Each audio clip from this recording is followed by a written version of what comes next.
What is up, guys? Bobby Kicks back in the mix for Kickstory Podcast. We're back in action here on location. Yes, sir. Goatee in the place to be, Bobby. And Bobby, we ending season 3 on a vibe right now, man. Yes. I'm really excited for this one. We have a special guest, as we see, in this really awesome location here in Uptown Phoenix. Yes. All in one. Introduce yourself. Who do we got? I'm cool. I'm all in one. All right. Simple Cool. as that. What's good, brother? What's going on? What's the deal? Yes, Man. sir. I just want to say something, man. Yo, cool. Your store is a vibe.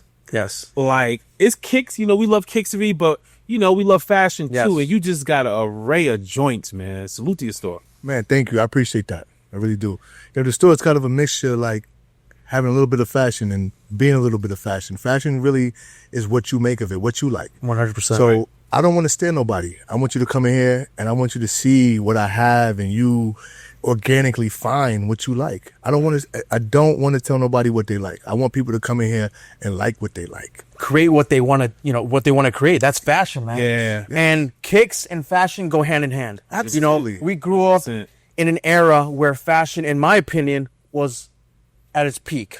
Guys, sorry for the interruption, but I swear this is going to be a good one. I'm excited to share with you an awesome deal exclusively from Rejuvenator.com. Check this out. We partnered with Rejuvenator to give you 20% off all things Rejuvenator, the #1 sneaker cleaning solution product and system in the world. All you have to do is go to checkout, type in Kickstory Podcast 20 to get your 20% off. And Rejuvenator has you covered from stain repellents, shoe wipes, midsole cleaners, and their signature shoe cleaning kit that has the solutions, all the brushes, and the shoe trees there to keep your kicks looking awesome. That's it. Stay fresh to death with your sneakers while saving some money. Once again, just go to Rejuvenator.com, type in Kickstory Podcast 20, take advantage of that 20% off. Now, back to the show. You know what I'm saying? We're talking about the 80s. We're talking about the 90s, of course, right? So much at a peak that people are still rocking 80s and 90s right now. Of course, man. Wow. You got retros all day long, man. They're timeless pieces, right? But you have a nice array. You have a lot of the stuff that I'm not familiar with, which I'm going to be learning a lot because of like the high-end, like luxury brands that you have here. Yeah. You're bringing a lot of East Coast too. So tell us where you're from. I'm from New York. I'm from Southside Jamaica, Queens. All right, South Side, the place to be. We're surrounded by well, you surrounded by New Yorkers. I'm saying, yeah, this is cool. This is what you get when somebody from New York takes all the experiences that he grew up in, the shoppings. Down on Jamaica Avenue is where I shop. For Goatee was over there on, Fulton Ave. You know what I'm saying? Yes, downtown. So when you take those experiences, every single experience was a negotiation. All right. It wasn't just shopping. You had to prepare yourself to say, okay, I have this much money. Yeah. I'm trying to get this, and this, and this, and this is how I'm going to do it. Yeah. I'm gonna move around. I'm gonna shop. Hey, Poppy, over here he said he was selling for this. Yeah. Could you do this? You can't. Okay, hold on. I'll be right back and go to the next dude and do that at your price. And it wasn't no love lost. And then in the mix of that, right? Because that brings out the hustler spirit, right? And it shows in the store. You dealing with people that's trying to, 3-card Molly. They you got hustlers. You got people trying to sell you. You got people You can go to the Ave. That's called Jamaica Ave. Where he from. You can go to the Ave. Go to a couple of stores. Go to the Coliseum. But en route from the train or the bus or however you got there, there's like 5 different people trying to stop you, trying to sell something, vendors and stuff. You had to navigate the water. Oh yeah, so you had to do some of the oils, the chewy sticks. You know what I'm saying? It's just so much, and so going up there, you had to be prepared for mentally prepared for war. Like your mission is like, yo, I'm going to Models. Y'all might not know what Models is. Go to Mo's. So we're talking about what era are we talking about? When this experience, your first experience. For me, I had to say like 85, 84, 85. I was like 8, 9 in that era. You know what I'm saying? I was moving around because I've been very independent my whole life. So so 8 years old, I was taking the train to Manhattan. Okay. So it's like for me, I'm moving around. My mom don't got time to be worried about me. She got 2 little ones, so I'm like, yo, I'm back. I'll be back, and I'm out. And I just been in the streets. That's how it was back then, man. Yeah. Like, you just had to go figure it out there, And once again, I guess the anthem is because this is the first New Yorker that I always talk New Yorker on this. So this is the first New Yorker. So if he's talking 84, 85, he's going somewhere. Bob, I'm gonna paint the picture for you. Okay. 8, 9 years old. There's also the crack epidemic too, brother. Oh yeah, I'm living in the crack epidemic. 100%. Wow. 100. It's a crack era, buddy. 1,000%. I'm, friends of mine's moms turned out to be crackheads, and it's like That's what dark period, what y'all see in New Jack City, I lived that. Yeah. You know what I'm saying? Those times was real times. Like all the crack vials on the side of the side of the curve and shit in the basketball courts at the parks. It was fucked up, but through all of that, I feel like coming from New York, when New York is such a place where you can't really plant your flag for real. Right. People it's very gatekept in a lot of different areas. Okay. If people aren't letting you into things, you don't really get into things. Right? You really have to. It's a lot of legwork, but like in Arizona, like you can plant your flag if you're doing something dope. People coming to fuck with you. Right. It doesn't really matter who you are, what you are, where you from. Right. They coming to support it. Right. This is something that you can get behind because when you come in here, you get service. Like when I was back in the days when you went shopping, people wanted to help you. People wanted to help you shop because some people come in here and don't know what they want to put on. Right. They're like, hey, can you help me put a fit together? Every single person in here is equipped to help somebody get a fit off. And you know what? That's special because you got Chrome Hearts. I mean, you got a wide array of Chrome Hearts too. Mm-hmm. But you got Chrome Hearts, Balenciaga. Then you got vintage. Then you got Supreme. You got every single flavor. So it means it's special for a person that can come here and kind of get that customized approach. And you have workers here. You have people that work for you that can tailor it to them. Mm-hmm. So that means they have knowledge based on fashion. Yeah, it's a one-stop shop. Real quick, we're talking about 84, 85. You're growing up in the streets, just checking out all this cool stuff that's happening in the Ave. Mm-hmm. One thing comes into mind, 84, 85, I'm thinking about the Air Jordan 1. What did you see during that era in 84, 85? How was like the sneaker scene and all that whole thing? Right. There wasn't no sneaker scene for me back then. That was a shoe that was not even, my mother's rent was $200, $250. Michael Jordans were $100 back then. Who was buying a pair of Jordans for that price? Like, right. And then to boot, the only dudes that had them was drug dealers. Right. And if you did happen to get a pair, you was probably gonna get chased down and mobbed by somebody. So it's like it wasn't it was sought after, but in my hood, I wouldn't want to have that shoe on. I wouldn't want to. You're a target, pretty much. Yeah, I was already a target. I was light skinned with curly hair. So you know what I'm saying? Like, so growing up, I grew up around all black. Didn't figure I was Puerto Rican until I was like 16. You know what I'm saying? So like growing up around that, like, nah, I didn't need any more attention. So yeah, that's true. So 84, 85 or late 80s. What was the sneakers that was in Southside Jamaica, Queens? What was sneakers that you were able to attain? Like, what was the sneaker culture? I rock ponies. Ponies. You know what I'm saying? I rock ponies. I rock Procads. Procads. I rocked shit. Let me see. Diodoras. Elises. Lottos. Lotto with the Velcro. Yeah, Lottos with the Velcro. Yeah. I'm trying to definitely. Oh, can't forget the 574 New Balance. 574. Okay, that's blue and gray. Blue. Blue, yeah. The blue one, the navy blue. Yeah. In cap. Yes, with the silver back cap. Yes, sir. BM. Yeah, the 3M, yes, sir. And the brands that you just listed out right now, Lotto, Lodo, you got Diodoras and all that. That's a little history lesson for a lot of the younger people. Like, these brands are not really out there today, but that was the scene. Like, you had a lot more variety back in the day. Like, you had all types of brands. I'm gonna go even further and only go to your probably understand the Troops. Oh yeah, of course. Yeah. Troops was sponsored. I think LL Cool J had them. He had a little sponsorship because he had I remember the marketing. It was like a jumpsuit, the elephant print gray with the elephant print Troops, and I was like, yo, those is it. Those is everything. I'm still looking for a pair to this day. Yeah. You know what I'm saying? Yeah, like that is like that was one of the shoes. Leather jackets. Yes. You ever seen the Troop leather jackets? I don't remember those leather jackets, but I do remember the track suits, the LL Cool J. So I seen some magazine spreads where he's wearing that stuff. Yes. Kango and all that. Yes. British Knights. BKs. I had some BKs. That was another shoe. Like, listen, even I go back in I think it was in the late 2000s. Late 90s, early 2000s. Remember British Knights had came out with those ones with the lights in the back? LA Gear? LA Gear, yeah. LA Gear with the light in the back, man. That's like one. Yes. Those was it. Catapult. Those was it, man. Like, that was, And those shoes were affordable. They were like $25, $30. Yeah. You know, so you should have, and they were cool enough. They weren't the top of the line, but you wasn't gonna get teased, but you wasn't gonna get robbed. Yeah.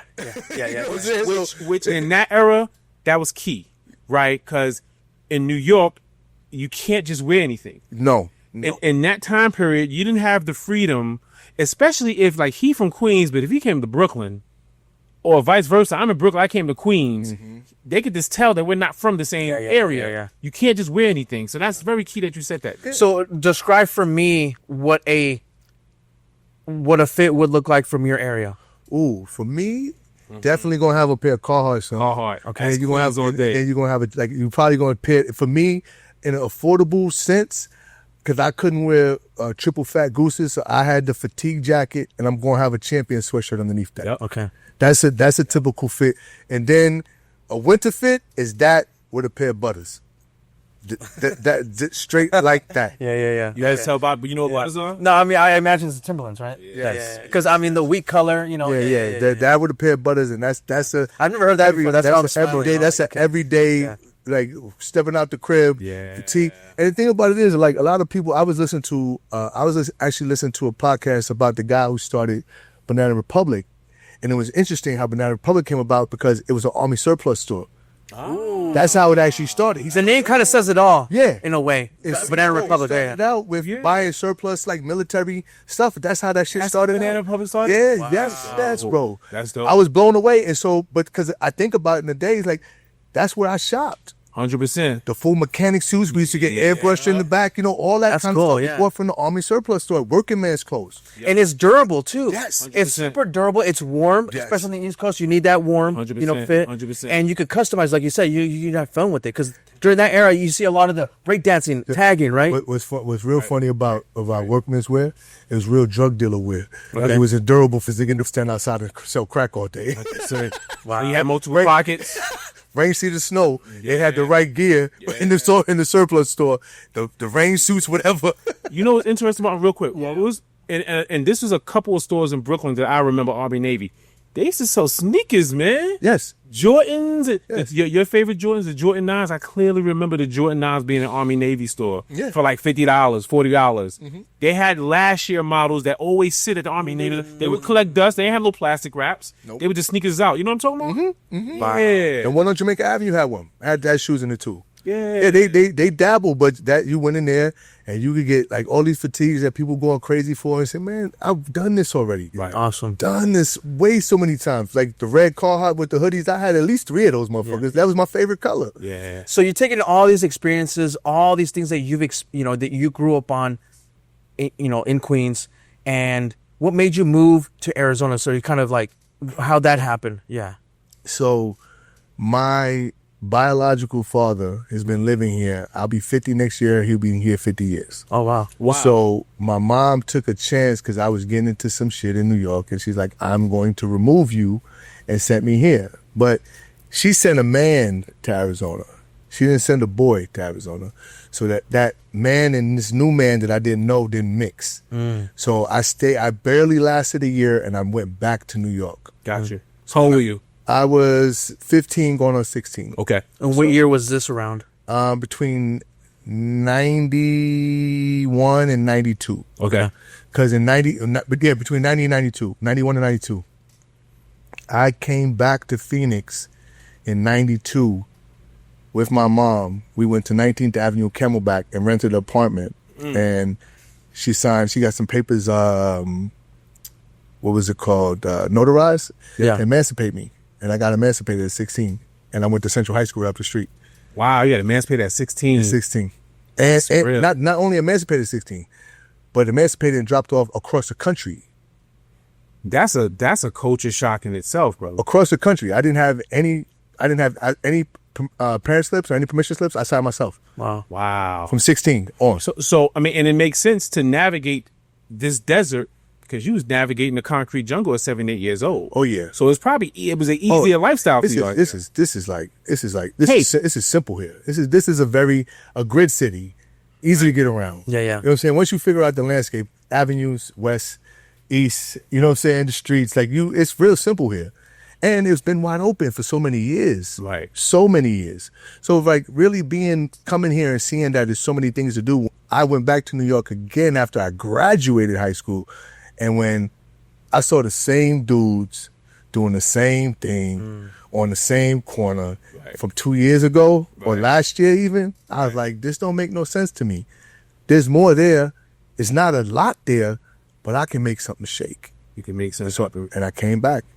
And you know, my journey from back to New York and then back to Phoenix went like military, Marine Corps, out of the Marine Corps, college, JUCO, Phoenix College down on 15th Avenue, wrestled there, got a scholarship there, went to ASU, wrestled there, got an electrical engineering degree out of that. And then subsequently after all of that, I decided I needed to go do a Fed bid.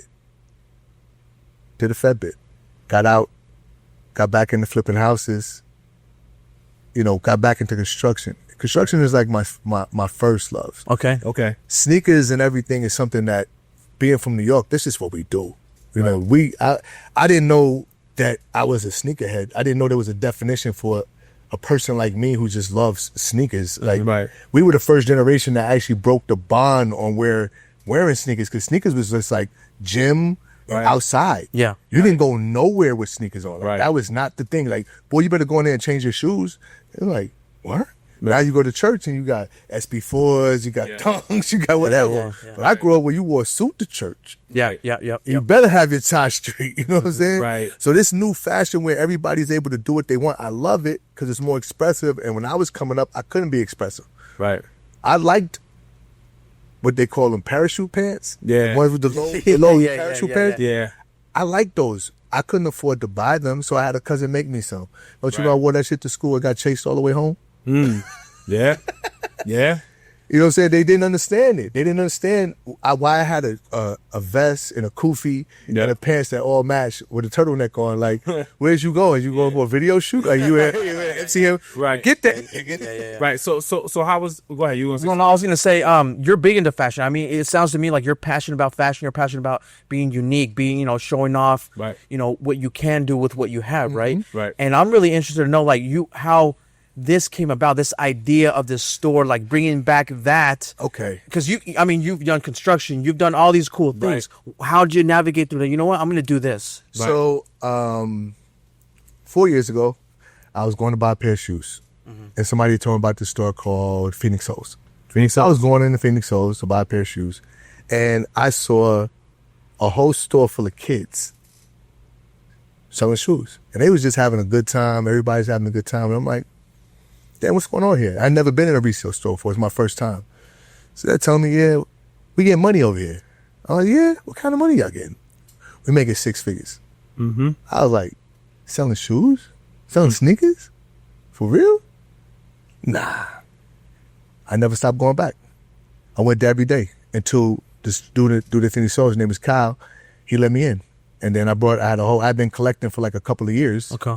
And I literally, when this didn't just come to me. Right. I worked my ass off for this. You was a student. 100%. My partner was 18 when I met him. Wow. I took him to dinner. He said, I'm going to be your partner. Wow. He says, I'm not ready. I said, I didn't say you was ready. But when you ready, just know that I'll be ready because I stay ready so I don't have to get ready. Right. And he was like, okay. And then we opened the store. And I was telling someone the other day, I watched a documentary. Somebody that I know, his name is Pop. His name's Brandon. He sent me this video.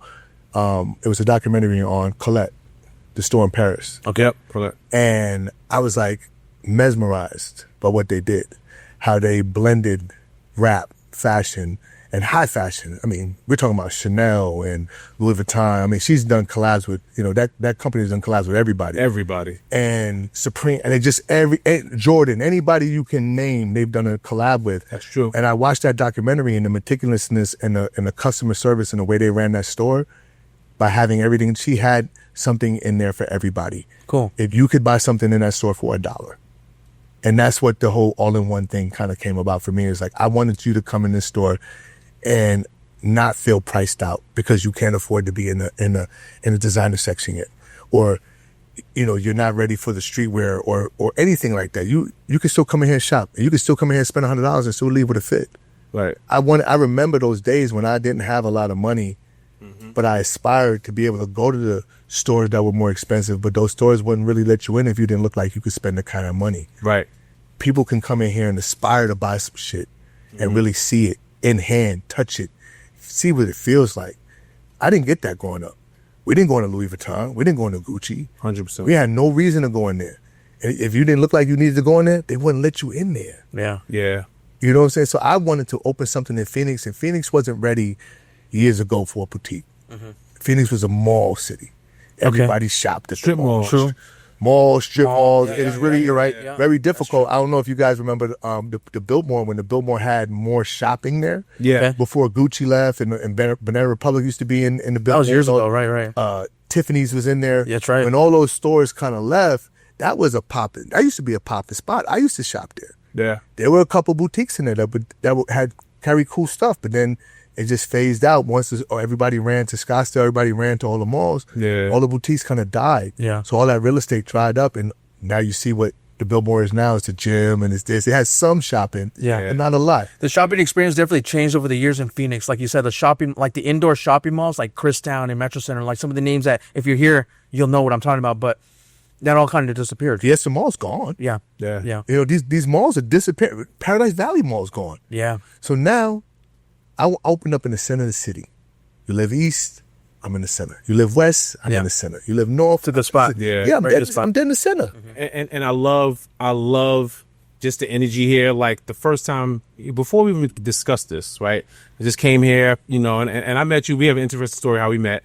But when I met you here and you wasn't here yet, and there was just, workers here, and it gave me that home feel. It gave me that customized feel. And then once I toured the store, I'm like, damn, he has an exclusive section that is not exclusive where you can't go in. It's just high-end clothes. And then you have vintage. So, this is self-explanatory. And then I see your New York kind of what's this word wall, the wall. Yeah. Then I see the subway, so I really felt at home, and I never really felt like home in Arizona. Oh yeah, I wanted everybody to feel home here, even though this is my home, this is our home, this is where we grew up. Yeah. But that's the premise of my store. When you walk in, I want you to feel like your family. I want you to come in. Yeah, I want you to come in and be like, no pressure. I don't care if you don't buy nothing. Right. But I guarantee you're gonna tell somebody about this store. Yeah. Right. Now that's one thing that I miss about my shopping experience nowadays. Right. Like back in the day, I used to remember going inside a store and getting at least some experience of like trying to, touch the shoes, experience stuff like that. Because everything's online now, right? Which is cool. But it's for those of us that want to have that shopping experience, that whole experience. You got the music cool, the cool music playing in the background. You got the variety of different things for everyone. So Right. this is a nice little, addition to the sneaker fashion scene here in Phoenix, which is cool. I mean, I really appreciate that, yeah. I'm curious, is this considered a consignment shop? No, we own everything. See, that's dope. Yeah, there's no consignment here. So really, there's no workers here. No one. So it's me and my partner. Okay. We're 50-50. And then I have my daughters and I have his two friends and they're all partners. So they all have their own inventory in here. Okay, so whoever is here as partners are vested here with their personal collection. With their personal collection. That's And if they want to sell, they have to work and do the work. And it's not just like They have the platform. You can make as much money, as much work as you want to put in. Yeah, as much money you that's put in. unique. That's a unique model. I mean, you're giving people opportunity to become their own entrepreneur, right? Which is awesome. I mean, that's anything that you can provide, to help someone else grow. That's a huge plus, and that's giving back. That's awesome. I mean, you have to. Yeah. You want the plants to grow. You got to water them. That's awesome. Yeah. And so not enough people are watering the plants. A lot of people talk about the plants behind them. Right. But they don't go back and say nothing to the plants. They don't go back and water the plants. Right. I'm not going to talk about the ones behind me if I'm not willing to go back there and go grab them. Yeah. Right. You say, hey, come here. This is not what you're supposed to be doing. This is where you need to be at. I like that. And that's kind of my mantra. Like I refuse to talk about the YNs and everybody's the YNs, the young guys, the young da. Yeah. Where the OGs at? Right. Where are the OGs? Where they at and grabbing these dudes and talking to them? They need to be talked to. Right. They haven't had nobody. Direction. Yeah, they need a little bit. Everybody needs a little bit of guidance. Right. I'm still grabbing guidance. Right. About to be 50 next year. I'm still looking for the next person. And what I noticed about you, your guidance could come from someone your age, come from someone that's 18. You're just an open student. I respect Absolutely. Yeah. No, you can't be closed-minded. A lot of people, listen, I put a thriving construction business on hold for 18 months to kind of make sure that this business was well founded. Right. The foundation was set. Cool. So that I could step back into the arena. And at the end of last year, I asked my partner, I said, hey, can you handle this on your own? That's 2024. No, 2024. Okay. Are you going to be able to handle this on your own? Would you just, if I remove myself from the day-to-day, can you handle this? I said, not that I won't be here to support. I just don't want to be on a schedule to open. But I'll be here every day if you need me to do whatever you need me to do. I went back to construction. That's what I've been doing.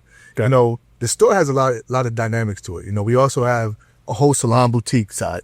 So where my daughter and my wife are in there, you know, waxing. I also have a makeup artist. You know, so it's, you know, if you're It's the whole thing. It's all so it's all in row, out in the shoes. If she wants to come in and get a facial, hey, come and get a facial. I like that. Yeah. You know what I'm saying? So it's just so many things going on here. And that's very New York, I imagine, right? Like you go to the one spot, you get everything, right? Yeah. You leave. I'm surprised. Looking good. I'm surprised he don't got a little Cuchifrito spot right here in the corner, man. Yeah, man. You know, some what's the spot, a Cuchifrito spot? I don't know. It's not hitting me right now. But what's awesome about that whole thing is that, again, you're bringing a unique spin to a shopping experience in Phoenix. Yep. Again, I haven't seen this the 101. in I grew up here, you know, born and raised here. So I've seen the ups and downs of stores coming in. You got your Just for Feet that came in as the world's largest, a shoe store, disappeared. You got Will Foot Locker, Metro Center Mall. That whole Metro Center Mall is gone. You got Paradise Valley Mall. You got all these stores. That had to have been crazy for you. Yeah, it's just really interesting to see that. But you have opened up. You took a risk as a business owner. You took in young entrepreneurs to say, hey, let's build something here, right? Well, I kind of ran into the future.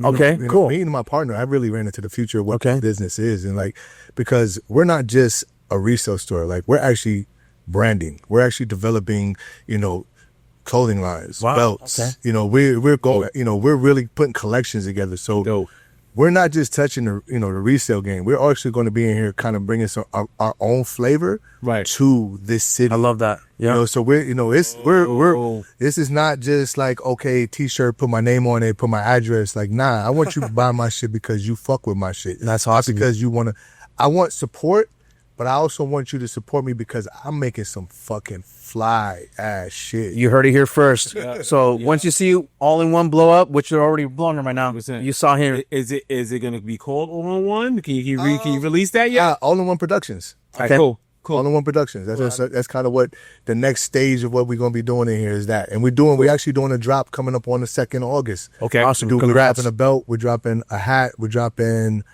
and a mechanics tee. We're dropping. Awesome. The mechanics tee is like the French circus, like mid-century kind of like. Yeah. Okay. Yeah. That's fly. Yeah. That's really cool. That's fly. Look, I'm behind Kicks. I see Kicks. Obviously, you have more than Kicks here, but and then I see your exclusive like Balenci's, Pradas, like Margellas, like you got Ricks. I mean, you got some stuff here. Let's talk about your sneakers here, man. Like you've seen some ebbs and flows with Kicks. So over the last 4 years, Yeah. I've seen people making a lot of money off Kicks, and now I'm seeing people running from the hills from Kicks because they didn't know how to navigate the new scene that's coming. And the new scene developed because people are starting to be more in tune with how they look. Right. Yeah. Especially in Phoenix. I think Phoenix is kind of emerging now to where sneakers kind of took a back seat. Retros are down. You know, COVID money was around and everybody had those free checks. I mean, retros was flying off. Retros was flying off the shelf, and now right behind you, this is the last of the Mohicans and my Ducks. Like, we get excited when one of those sell. You know what I'm saying? And that's just really a spillover from what we bought when we were in the sneaker business for real.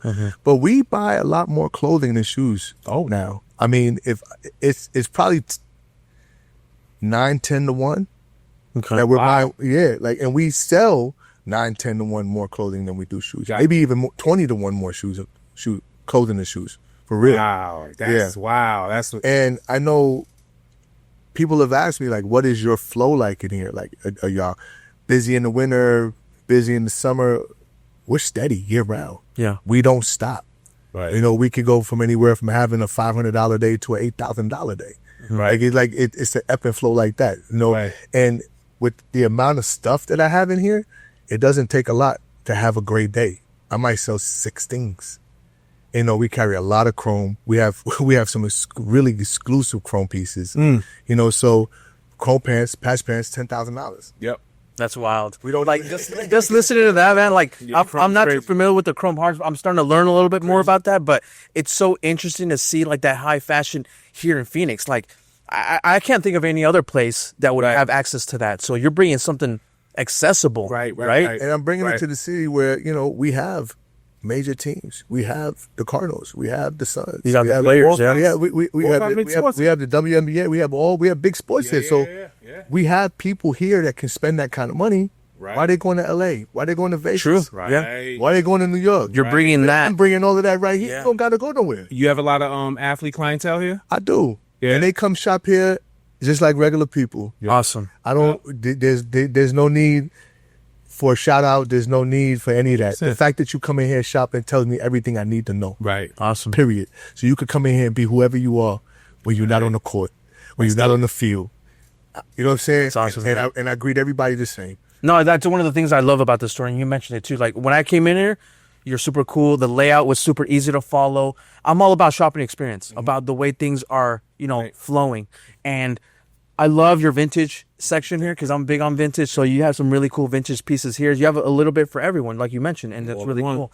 What I want to know, since we're talking about kicks and things like that, is your first love, man. I mean, you grew up in a really awesome era, like the 80s and the 90s. So I'm really interested to know what that first love was that really got you in the shoe game.